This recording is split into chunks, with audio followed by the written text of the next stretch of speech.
foot.fr, fournisseur officiel de football.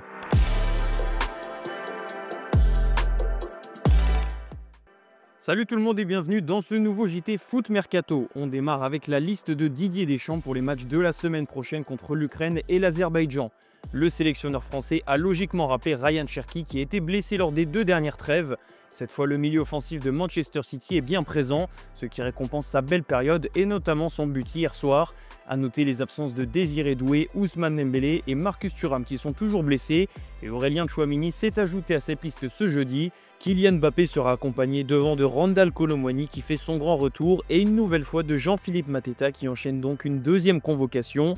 La petite surprise de cette liste, c'est la présence de N'Golo Kanté qui fait son retour. Il n'avait pas été appelé depuis la fin d'année 2024 et un match contre Israël. Didier Deschamps était présent en conférence de presse et a justifié son choix. Ah mais c'est clair, j'échange avec N'Ji. Je pense qu'il y en a peu d'entre vous qui le suivent. Il est à son meilleur niveau à travers les matchs que je lui vois faire, puisqu'il joue des matchs tous les 3/4 jours, parce qu'eux aussi, au-delà de leur championnat, ils ont la Ligue des Champions, même si c'est la Ligue des Champions d'Asie. Donc il est à son meilleur niveau.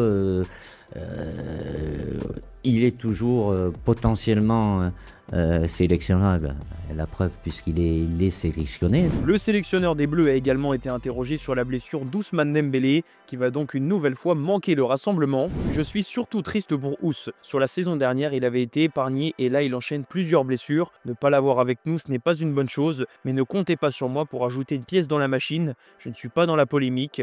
On a un point commun, son absence ne fait pas les affaires du PSG ni les nôtres. J'espère qu'il se rétablira vite. Un mot évidemment sur la Ligue des Champions. Hier soir, l'OM s'est incliné à domicile 1-0 contre l'Atalanta Bergame. 3e défaite en 4 matchs pour les Olympiens. Un revers qui a été marqué par une décision arbitrale qui a totalement changé la rencontre. Une main non sifflée d'Ederson dans la surface italienne. Sauf que l'action s'est terminée par un but magnifique de Samardzic. L'OM a crié au scandale, que ce soit les joueurs, l'entraîneur ou les dirigeants. Mais cette décision a une explication. Sky Italia a expliqué pourquoi le pénalty n'avait pas été sifflé. Le contrôle d'Ederson a été considéré comme imprécis, ce qui a provoqué sans le vouloir un rebond fortuit sur sa main. Le Brésilien le fait tout seul et ne s'oppose pas à un adversaire. C'est pourquoi l'arbitre a décidé de laisser le jeu se poursuivre. L'action s'est ensuite terminée par un but de l'Atalanta. Pas certain que cette explication suffise pour apaiser la colère des Marseillais. Au-delà de l'impact de l'arbitre dans ce match, l'OM a été à des années-lumière de son meilleur niveau.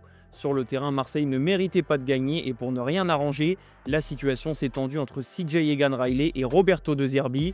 Le défenseur anglais était mécontent de sortir et il a tiré dans une bouteille, ce qui a donné lieu à une explication musclée avec son entraîneur. Finalement, De Zerbi a expliqué en conférence de presse qu'il s'agissait surtout d'une incompréhension avec son staff médical.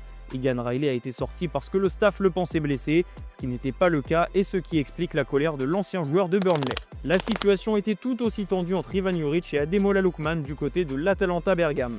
Le Nigérian était frustré lui aussi de sortir alors que son but venait d'être annulé quelques minutes avant. S'en est suivi une scène bouillante avec Ivan Juric, son entraîneur.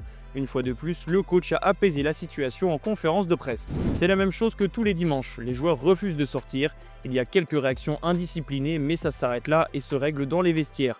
Nous avons tous vécu ce genre de situation. Ces choses arrivent sous le coup de l'émotion, mais l'important, c'est l'équipe et les supporters. Pour le bien de l'équipe, il faut se comporter correctement et donner le meilleur de soi-même. Pour moi, tout va bien. Le plus important, c'est l'Atalanta. On va parler un peu du PSG. La semaine parisienne est très délicate pour le moment, avec la défaite face au Bayern Munich mardi soir en Ligue des Champions, mais surtout les nouvelles blessures de Nuno Mendes, Ousmane Dembélé et Achraf Hakimi. On pense déjà au mercato dans la direction parisienne. Selon les infos de l'équipe et comme l'avait déjà révélé la presse espagnole le mois dernier, Eric Garcia plaît beaucoup au PSG, joueur de devoir mais surtout joueur fiable. Le défenseur central du Barça est ultra polyvalent puisqu'il évolue cette saison dans le couloir droit comme dans l'axe. Hansi Flick l'a d'ailleurs déjà utilisé à 14 reprises et l'ex-défenseur de Manchester City a montré qu'il pouvait être plus qu'un simple intérimaire. On verra si le PSG passe à la vitesse supérieure dans les prochaines semaines, à savoir que Garcia sera libre en fin de saison. Mais ce n'est pas le seul nom qui intéresse le PSG. Sportbild révèle que le club de la capitale est tombé sous le charme de Kenneth Eichhorn. Un nom qui ne vous dit peut-être rien, il est âgé de 16 ans. Il est considéré comme un grand espoir du Hertha Berlin où il a signé son premier contrat pro en juillet dernier. Mais le club allemand sait qu'il ne pourra pas retenir très longtemps son joueur, dont le prix a été fixé à 20 millions d'euros. Le Bayern Munich, le RB Leipzig, l'Eintracht Francfort et le Bayer Leverkusen sont sur le coup en Allemagne. À l'étranger, le FC Barcelone, Liverpool et Manchester United ont déjà envoyé des recruteurs pour le superviser, tout comme le Real Madrid, Arsenal et Manchester City. Une grosse concurrence pour le PSG.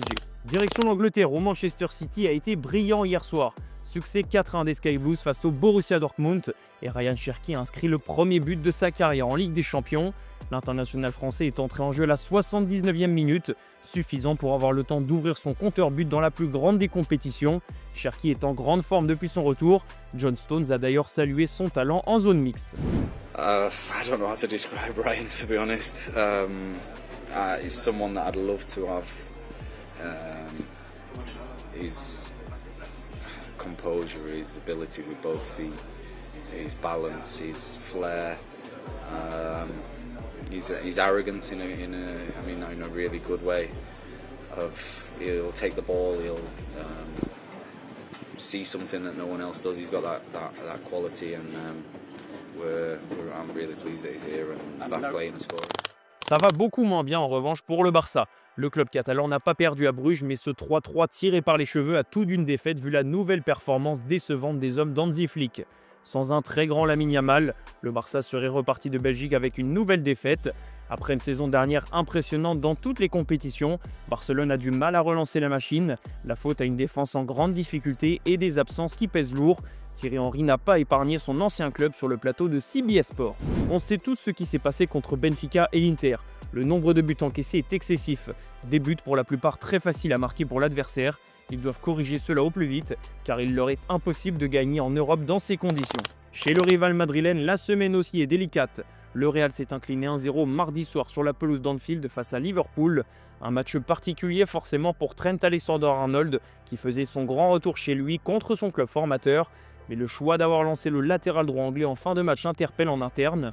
Dans les vestiaires, il y a des joueurs qui pensent que Xabi Alonso est froid et ne les comprend pas. Ils ne comprennent pas pourquoi il a exposé Trent Alexander-Arnold à Anfield, a expliqué hier soir El Chiringuito. En effet, le latéral droit anglais a été hué à son entrée en jeu et sifflé par le public anglais à chacune de ses prises de balle. Et les joueurs de Liverpool ne l'ont pas épargné non plus. Et visiblement, le vestiaire madrilène en veut au coach d'avoir exposé la recrue estivale. On va conclure ce JT sur une note positive. Tout le monde a vu l'horrible blessure et les larmes d'Hakimi mardi soir contre le Bayern, y compris ses anciens coéquipiers. Lautaro Martinez en fait partie et lui a rendu un hommage en reproduisant sa célébration après son but contre le Kairat Almaty. Une belle image qui fera forcément plaisir au latéral droit marocain. Je vous laisse sur ces images, merci d'avoir suivi ce JT et on se retrouve demain sur Foot Mercato.